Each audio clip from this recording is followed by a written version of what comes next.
Good afternoon. You're watching Closing Bell Africa, bringing you news from Africa's major markets. I'm Samantha Loring. And I'm Timisha Makhanyed.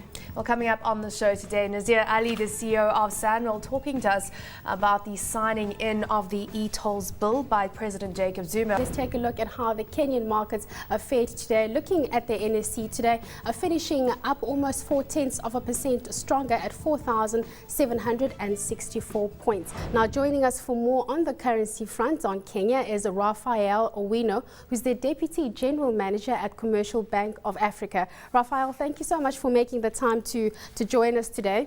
I'd just like to first start talking about how the local currency has been performing, because today we did see it quite stable, but up until this point, can you tell us what has been driving the movement in the currency?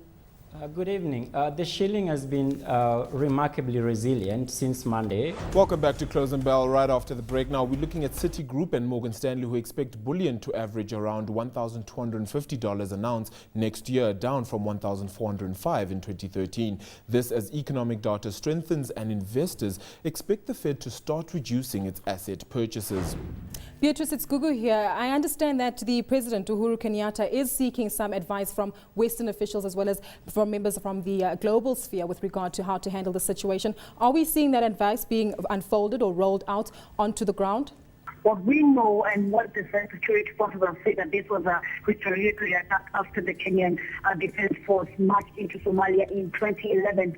Well, that was Beatrice Kachenge there of CNBC Africa reporting live from the ground in Kenya, giving us the latest updates as to what is taking place there with regard to the shooting at Westgate.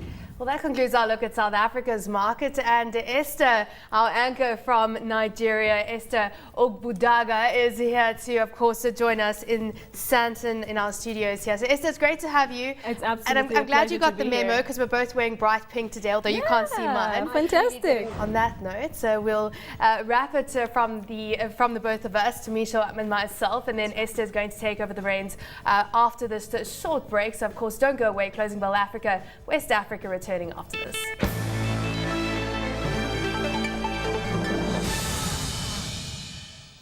Welcome back to Closing Bell. Let's take a quick look at how the Niger All-Share Index and the Naira fared today.